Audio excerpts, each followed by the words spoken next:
I don't think it's possible to change a whole city's mentality, to change a whole road uh, trajectory in 5 months or 6 months or even a year.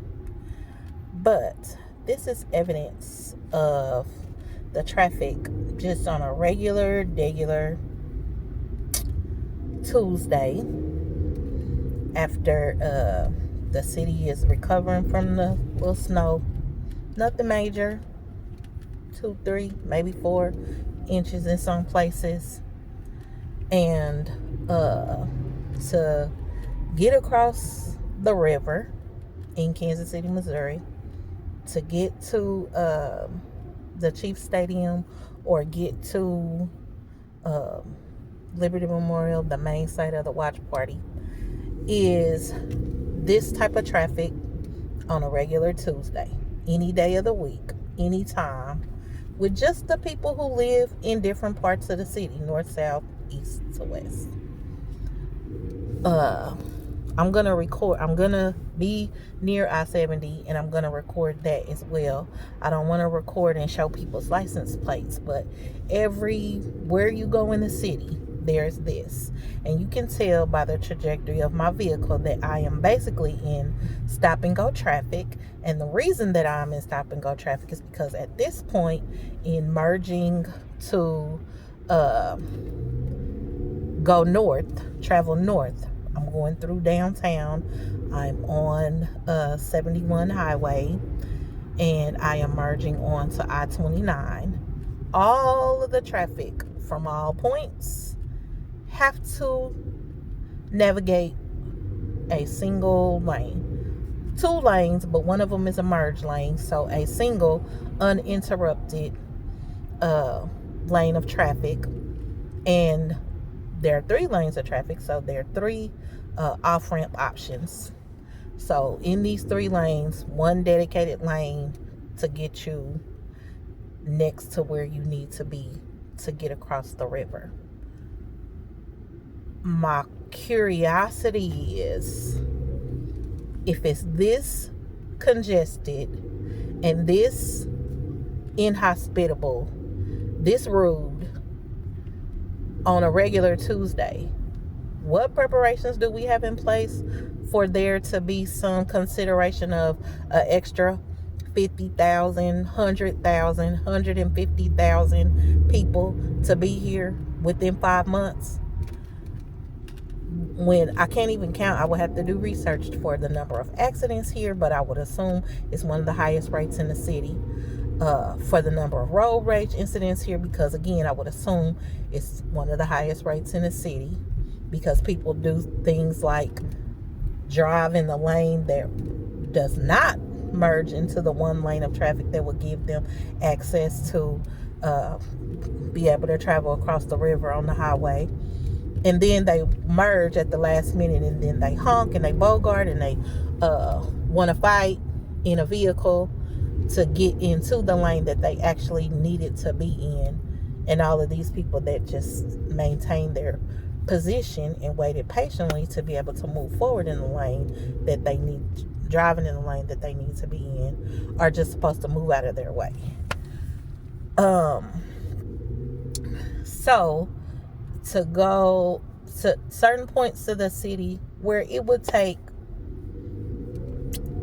on the highway, because I'm never leaving the highway. None of these drivers are ever leaving the highway.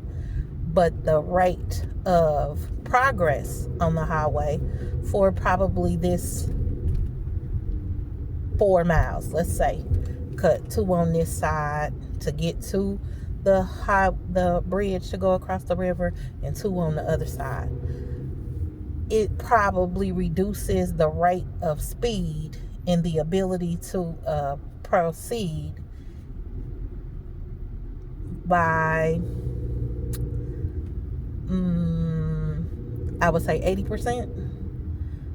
I don't think I've increased speed over 25 miles per hour on this 55 mile per hour highway for at least the last 2 miles, and I probably will not increase the rate of speed over, I would say, 35 for at least another 2 miles, while engaging in making sure that I watch out for traffic. Oh, and it is a train depot, and a major trucking facility where almost all of the train traffic and 18-wheelers and over the road traffic for shipping and hauling also crosses this river at any of the points that there are points across the river. There's the riverfront area, there is the Front Street area on the Kansas side. There's also a shipping area, as you can imagine, because the river, the trains, and the trucks, and plane, trains, and automobiles all travel through this area at the River Point intersection. So in addition to regular Tuesday traffic, there's all these trucks that you have to pay attention to and look out for, and then you add 50 or 100 or 150,000 tourists into this mix. I'm just trying to figure out where the preparation is, because then the answer when that question is asked is that, oh, the city's planning transportation. You're planning motor coach transportation to and from the major watch party area at Union Station to where the games are being played at Arrowhead. I'm not understanding how the city is preparing to host this many additional people, and where they're going to drive, where they're going to walk, where they're going to ride, because we're not ready. Thus, my perspective, my prayer is that Kansas City figures out a way to happen to the world, because right now the world is about to happen to Kansas City. Be encouraged.